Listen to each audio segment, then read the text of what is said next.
Hey, it's Mark Henry, author of Dancing with Energy, Healing, Magic, and Mysticism. Well, kind of want to give a quick shout out before we get started to three people who are supporting me on Patreon. They're really enjoying the new videos that I have. I have some things on there that are not on YouTube, kind of in a way, a kind of advanced type of videos. So I want to give a shout out to Terry, James, and Piper. So I really appreciate the support. And we're going to have a lot of fun with the Patreon. Okay, second thing is I realize that for some people they don't like Patreon as a platform, but if you still feel like you want to leave a tip or something, if you like the videos, I have something called, I'm going to put a link in the description, called Ko-fi. It's not spelled coffee with a C, it's spelled Ko-fi, K-O-F-I. So you can buy me a cup of coffee and you know, show your support that way.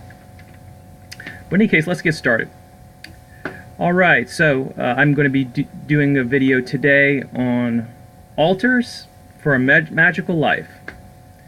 Now when I talk about altars, I'm not just talking about physical things where you know, spiritual work occurs. You know, that's part of it. To me, it goes much deeper than that. So for me, an altar is kind of a physical space where you do spiritual work, magical work, but also it's like a boundary that lies between the mundane and the magical. It is an actual creation of sacred space. And people make it that way through the different items that they put on it. That could be figures, candles, incense. It's basically a physical space and a magical space, and yet it is both.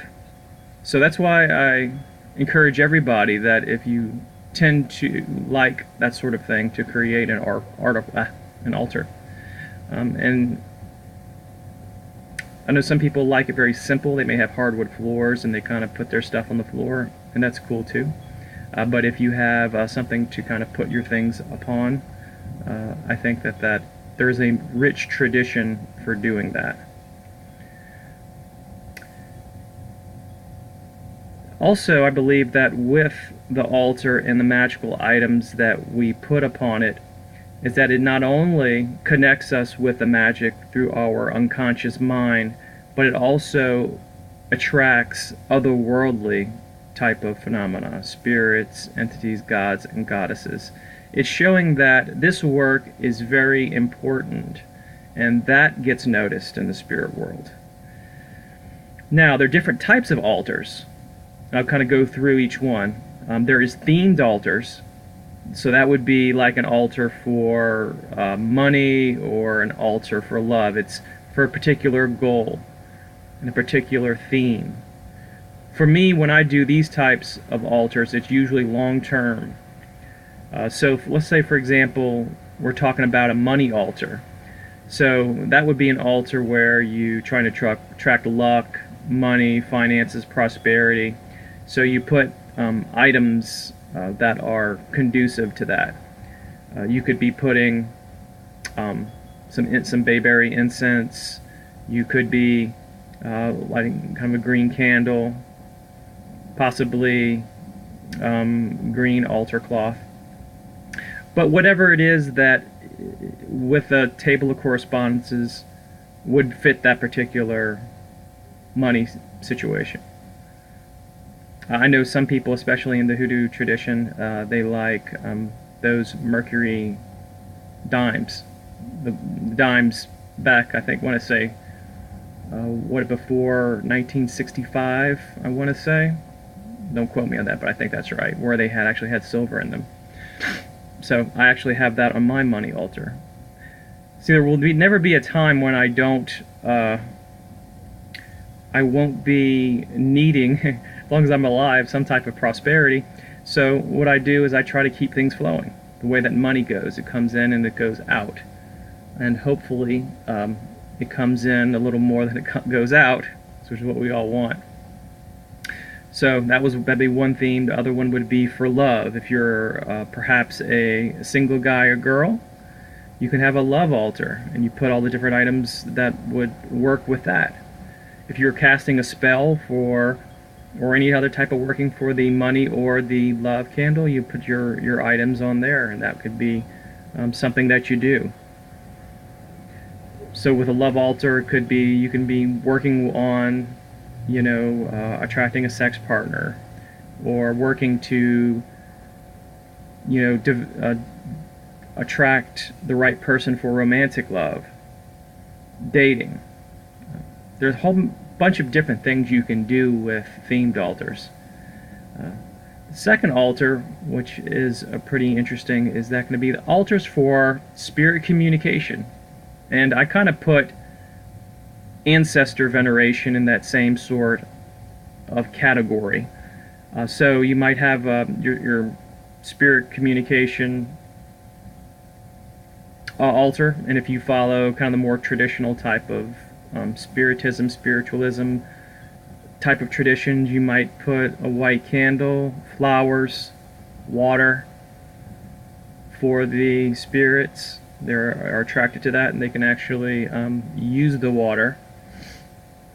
If you're into ancestor veneration, whenever you decide to do that, you might put offerings, favorite food for the relatives and friends that you are trying to attract. If you want to have conversations with them. So that's altars for spirit communication. Now there's also altars for devotion to gods and goddesses. So I've talked in other videos about my altar to Hecate. So what you would do is you would have whatever god, goddess, spirit that you are working with. It could be your patron god and goddess, or it might be simply one you're trying to develop a better relationship with. And sometimes they choose us and we don't necessarily choose them. So what you would simply do is you might get a statue of that entity, their favorite things. For me, with Hecate, I have a nice statue of her. I have different things that she tends to like. Red wine.